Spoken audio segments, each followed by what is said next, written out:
Welcome to Monday Morning Coffee with Inside the Firm. Each week, our hosts will be interviewing local, regional, and national business leaders to give you an inside peek into how they lead their business to success in the ever-competitive business climate. Welcome to Monday Morning Coffee with Inside the Firm. Today I have a very special guest, Angela Lalande. Angela is a USA Today Bestselling Author, real estate attorney, and owner of Lalande Title, a real estate closing company offering home buyers, realtors, lenders, and business title insurance, escrow, and closing services for residential and commercial properties.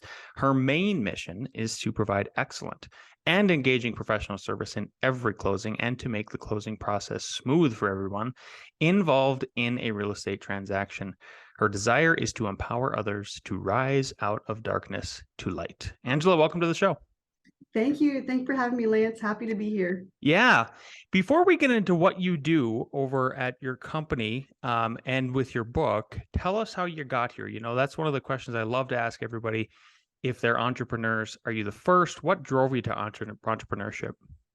Yeah, I would say there's a lot of, rising and falling and rising and falling and rising after a fall.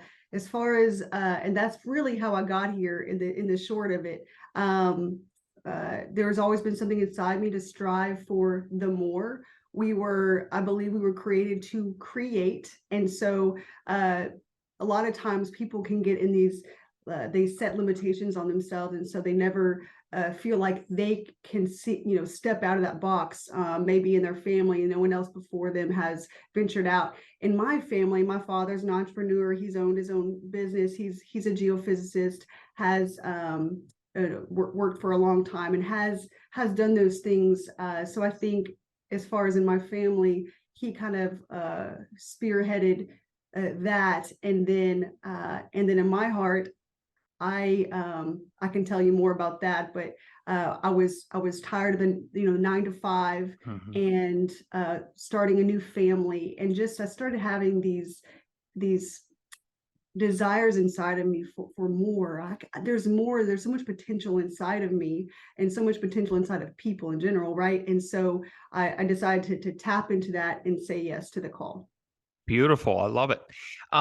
If we could unpack that first sentence that I read of your bio, your desire to empower others to rise out of darkness to light, where does that desire come from?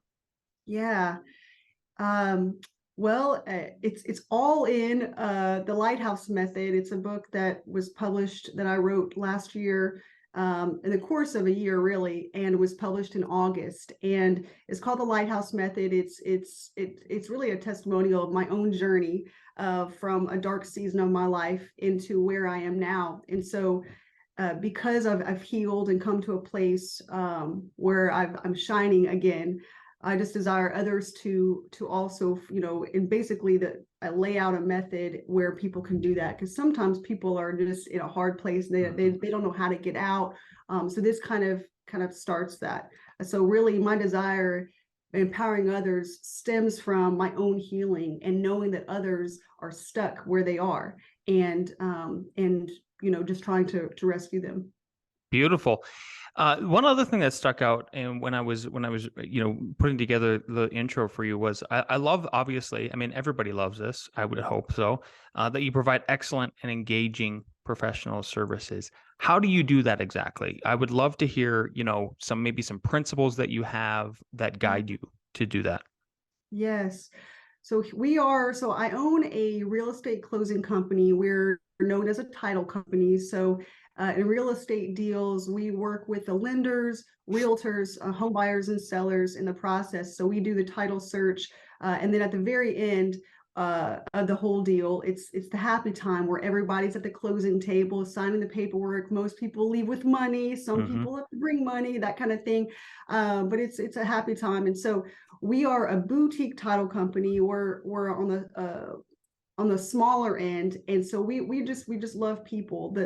We organically grew because of relationships, and we always want to nurture that. And so we nurture relationships with realtors. We deal with home buyers, everybody who really comes down to the table. So and I'm usually there at the table, signing at the end. And so we want people to not feel intimidated when they come in to our office. The atmosphere, and we've had countless people tell us just, wow, when they think of an attorney, it can be intimidating or think stuffy or that kind of thing. And so we really try to take that away from them, so they don't have that feeling when they come in. And so we're personable from the beginning to the end, from the start of when we receive a file all the way to the end.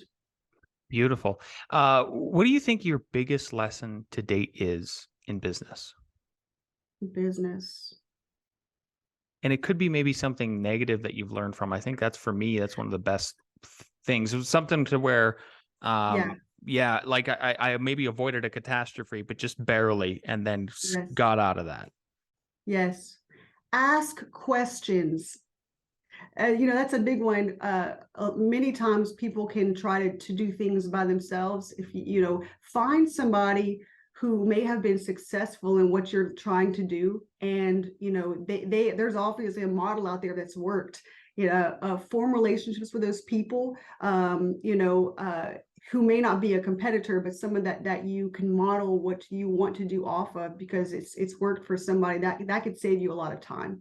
Yeah, good stuff. Yeah, exactly. I think obviously for service-based professionals, listening, asking the questions, listening, taking note of them, and then delivering on those needs, those wants, very critical. Let's move on to your book.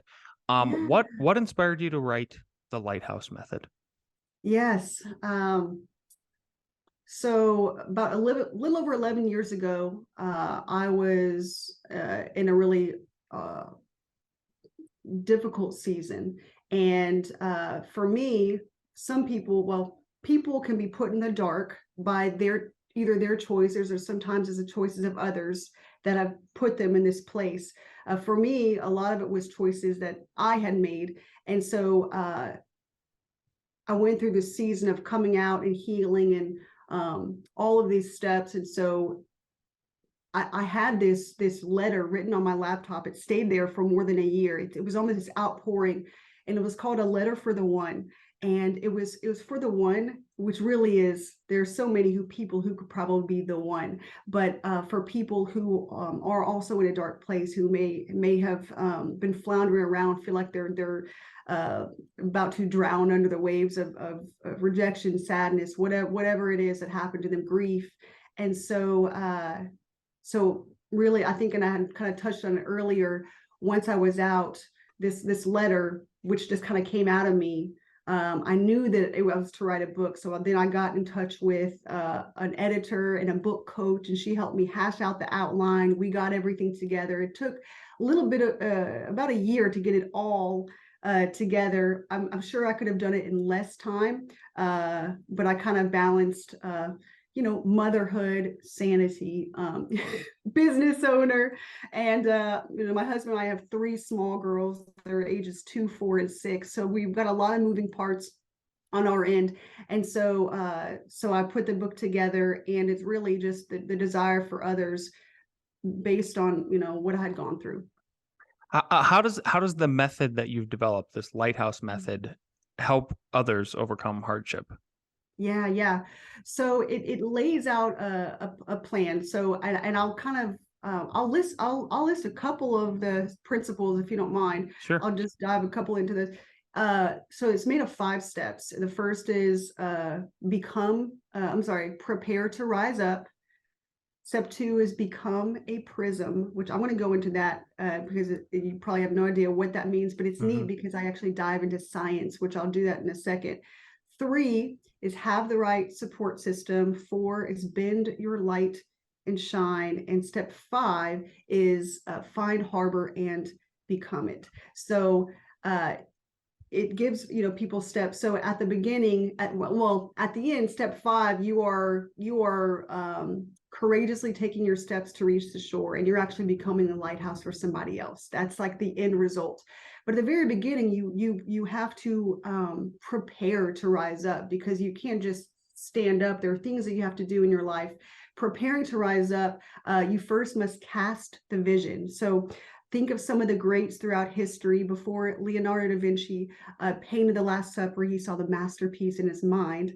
Before Venus and Serena Williams were tennis legends, they saw themselves as champions. They first cast the vision. The same can be said of anybody looking to rise out of the waters of depression, anxiety, or fear. If they see it, they can become it. So it's very important that the first thing is to cast the vision. Then somebody can commit to taking regular actions to stay healthy. And this is filling your time with things that are good for your mind, body, and spirit. I'll be the first to say that I was not doing that at the beginning, which was why it's so important to fill your time with things that are good for your mind, body, and spirit. And a couple of those, I mean, exercise, I think that's a given for everybody. There's so many benefits of exercise. Listening to a podcast on overcoming was also something that was good for me, for anybody who's dealing with something difficult. If you can find another story, somebody else who may have overcome in a similar area or have a similar situation, listening to their story of overcoming can give you motivation and encourage you to walk towards obtaining your own. So those are a few parts of the preparing to rise up portion. And again, I go way into the book, but I'm not going to, for time's sake, I won't dive into that. I would like to touch on step 2 quickly. And step 2 is become a prism. So you become a prism by being transparent and purified, where the impurities in your life are extracted, allowing you to become a conduit for light. So become a prism. Why did I name it that? Have you heard of the name Augustin Jean Fresnel? Have heard it, yes. Yeah, wow, you're the first person to say it. I had not before. I did research on lighthouses, and it was so interesting. Just the whole concept of a lighthouse and what it represents: a tower, a beacon, a shining light to those lost at sea. It can illuminate the way for one who has drifted off course, or one who may not even know they've drifted toward the rocks. So just the whole thing about the lighthouse. But this man, Augustin Jean Fresnel, the world knows him as the French physicist whose invention of the Fresnel lens revolutionized lighthouse technology in the early 19th century. It is called the invention that saved 1 million ships. I wish I had a picture of a Fresnel lens. It's really neat. Basically, it's a prism that was put inside a lighthouse. Because of this prism, it could take all the light emanating from a source, channel it out into the night to over 20 miles out to sea. And it saved millions of lives, because before this invention, lighthouses weren't able to emit a lot of light. And so ships would run aground on rocks because they couldn't see where they were. So it was amazing what he had done, and the whole idea about the prism. So it's a prism inside a lighthouse that allows the light to pierce the night. And we also have light inside us, and I'm going to make that connection as well. So before a prism can become this beautiful creation, it must go through a purification process. So let me explain. Most prisms are generally made of glass. Most glass is made by combining sand, soda ash, and limestone. And I'm not a scientist, but I did my research. Sand, soda ash, and limestone, and melting these elements at a very high temperature. Once this happens, the materials, the impurities inside melt away, and what is left is a beautiful, pristine, sustaining creation. So the prism comes out of once the impurities are extracted. So just as a prism must go through a purification process, we too must go through our own purification process in order for our light to pierce the night. When we are cleansed, when all our dirt is washed away, we can see and be seen with clarity. So I have a purification process that I list in the book in a chapter that's called Become a Prism. So if your readers buy the book, there's more to that. You're great. You used one of the words that really stuck out to me was a story. And I think obviously people, I agree with you, they learn from other people's stories. So is there any from the book, how did you, were they personal stories that you included in the book? And I mean, were you trying to keep sort of a personal guard up with them at all, or did you just let it all loose? I'm 100% vulnerable, and I mean, I can go into that this morning. So it was my own testimony, and there are other stories in there of other people who have maybe been lost at sea, kind of things. But with me, in law school, yeah, one of the things that I talk about, and there's a comeback story with that. So I'm a real estate attorney now, in law school, and I'll just back up a second. One of my natural giftings is writing. It's always been my thing. Most other things in my life took lots and lots of work to do. For instance, in sports, my dad said I was always the fastest person he ever saw who didn't run, who ran without bending their legs. So it just took me a little bit longer to kind of grasp some things. But writing was always a world. I loved resting in the realm of the imagination, and it was a very comforting place for me always as a child. And you'd always find me writing anywhere and everywhere I felt inspired. So I had won writing awards growing up. And so in law school, I was taking a writing class, and I ended up plagiarizing a draft of a paper, which put me in a downward spiral. I had to go through this big thing that I don't have time for enough today, but it was an awful period of my life, where I just ended up not being able to sit for the bar exam in Mississippi. Later, I had my comeback in Louisiana, but it was a very, very difficult time for me. So I talk about that situation and the really dark time and how I came back from that. So based on my experience mostly, is what I kind of base the steps off of. Yeah, which leads me to one of my other questions here. So we do actually have time if you would elaborate a little bit further. Yeah. So how do you come back from a failure like that? I mean, it was your decision to do it, and then obviously you owned it. Yeah. What were the steps that you took then?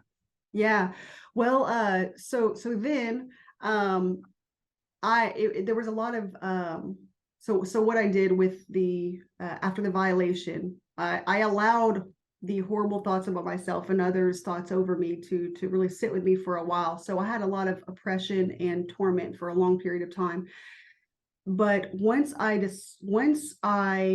decided that those thoughts of myself and that other people had said even were not true. I am not a failure. I am not this horrible person that I thought I was or had been made to feel. When I started aligning my thoughts with really heaven's thoughts of me, I was able to lift my mind, look outwardly, and say, okay, no, that's enough. So there was in that courage was able to be developed inside of me. I was able to face my fear, which was rejection.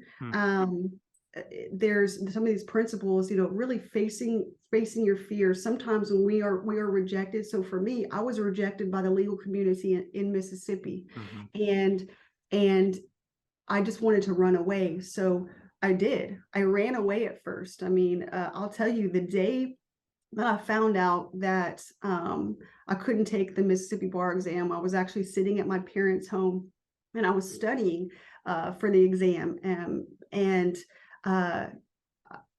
it was a really tough time. I just felt very lost and shattered, and so I hid and I ran away. So when I turned back around, so there's facing your fear, rejection, which is what I did, developing the courage to move forward and say that you are not those things, and that's really we're part of it in my comeback story. So I was able to applied for the Louisiana bar exam, accepted me. That was again another kind of long road there, but we have more inside of us. If we allow moments of rejection or thoughts of ourselves that are inaccurate, yeah, maybe we made some horrible choices, but we can overcome them. We can rise up from those things, and if we sit and instead of facing them, then we allow those external things to really comb over us, and we will sit in trauma forever. Yeah, it's true. So you pass the bar exam, you become an attorney. Yeah. So do you practice for a while, then do land title? How does Yeah. that work? Oh my gosh, I love it. So I was doing landman work. It's a great question. I was doing landman work. So I was researching, not using my license at the time, because this is when I was studying for the bar exam in Louisiana. And, at that time I had my degree, and I remember vividly, so many people, I had moved back home, and they knew that I had gone to law school. So I had many people go, "Oh, you're an attorney?" And inwardly I would say, yes, I have my degree, but I can't practice. Oh, All that work for nothing, what a hmm. waste. Outwardly, I would quietly smile. And it was a difficult time for me. And so I was able to study. I think I lost my train of thought. What was your question? Oh, how did you go from, yeah. So I'll help pick it back up. That's no problem. That's no problem. You passed the bar exam. Yes, This is my assumption. You have the degree. You become an attorney. yes, You started. How do you transition into then eventually doing title? And yes. yeah, Okay, perfect. So I was a landman doing research in courthouses in different states, Colorado, Texas, Louisiana, Mississippi. I was doing this for a company, and then I went corporate with an oil and gas company uh, after that. And so even when I had my license, I wasn't practicing right away, and I was still doing the 9 to 5 thing. And so I remember it was really when I became pregnant with our first daughter. And I thought, I really, this whole desire of a different life, and there's more for me, kind of started, I guess I was impregnated with those ideas, right? And yeah, thoughts. And so it's a double. And so after that, I knew that I would either start my own business or align with another title company and kind of get in this realm, because I was doing a lot of oil and gas work, title examinations, and this isn't really surface, and it's a different type of arena. And so the doors weren't open at that time. But then I went back when I was pregnant with our second daughter, oh, and I said, "This is it. I'm either going my own company or another title company." And so I ended up having a dinner with a mentor, and I don't want to call him a dinosaur, but he's older. He's been doing sure. real estate for 50 years, but he was a mentor. And we ended up, after having dinner with him, my husband and I, and we prayed about it as well, to move forward with starting our own companies. So it really was taking a step of faith, because I'm telling you, I was still working for the other company. We signed a lease with office space, not even knowing if we could pay the rent. Wow. Okay. There was definitely a fear factor there, but we also just believed that we would not fail, and whatever we were stepping into, that we just had to push past the fear of the what ifs. I didn't know if I would have one client or 10 clients or 100 clients, and it's just been a blessing, even from day one.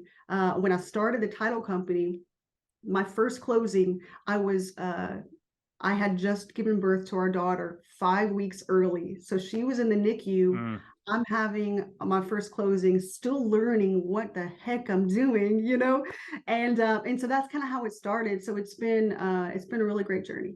Yeah, I'm blown away that you did that while you were pregnant with two children, sort of consecutively, and that's what pushed you there. So, because I could see a lot of people just kind of reeling back. I mean, but that's, I think, the power of having children. I mean, I just recommend it to like all of my younger employees. I'm like, it will change your life, and I don't mean in a bad Yes. way. It just, the Yeah. perspective, the drive, Yes. the purpose, all of that kind of stuff. Yes. And everybody thinks when they go into it, like, oh, I'm going to be a bad parent, or I can't afford it. You figure it out, you make it work. You took that leap of faith and made that happen. How did you get your first clients? Yeah.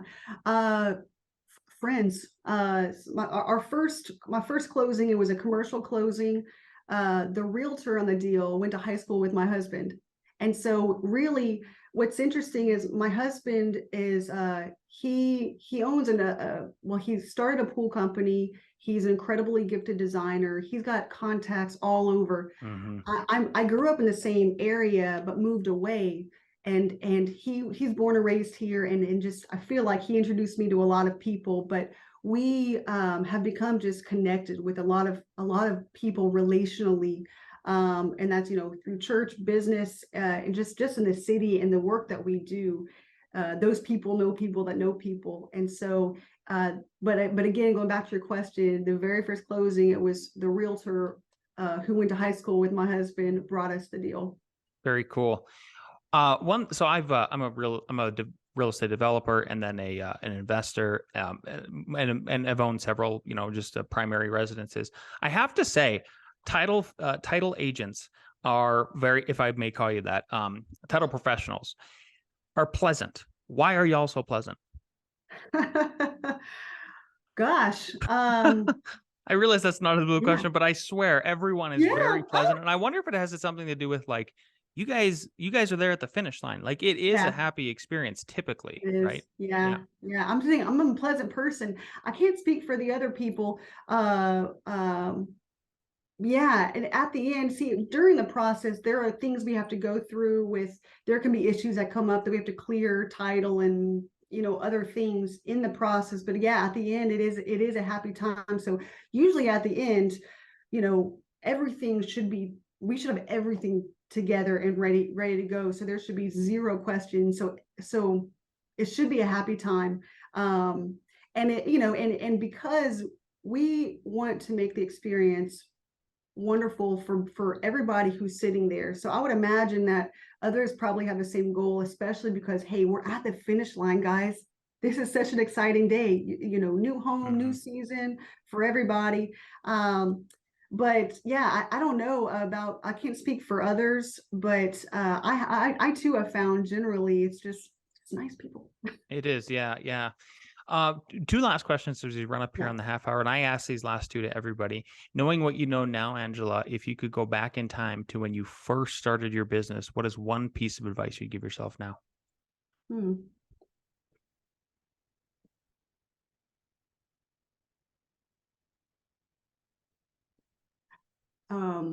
Delegate earlier.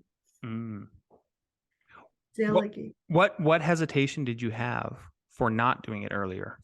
I don't have enough money to pay myself. I can't pay for someone else. Okay. I can't delegate, that kind of thing, which I know initially, there was nothing. I didn't have a business loan. Didn't, it was all just based off the closings. And so it took me a little bit to, I think, hand over those reins. And part of that was the control. So delegate, take the control off yourself, because I'm telling you, when I did that, liberation. Yeah. You'll never expand if you don't do that. You gotta, it's again, that leap of faith sort of thing. Yeah. Yes. Yeah. Angela, this has been great. I really appreciate your time this morning. You're a wonderful guest. If people want to learn more about you, what you do, and find the book, where can they follow you? Where can they find out where to go? Yes, thank you. So you can find the book on Amazon. It's called The Lighthouse Method. If you Google The Lighthouse Method and Angela, it should pop right up. It's a lighthouse. It kind of looks like, it looks like this. There we go. There you go. And so that's where you can find the book. I'm on social media. You can find me I'm Angela Lalande. I think AC Lalande. You should find me on Instagram. I'm also on Facebook. You can follow our title company. I have a website for our title company. It's www.lalande.com. Beautiful. Thanks so much again for your time. We really appreciate it. And we wish you and your family and your company nothing but the best. Thank you. Appreciate it. Thank you.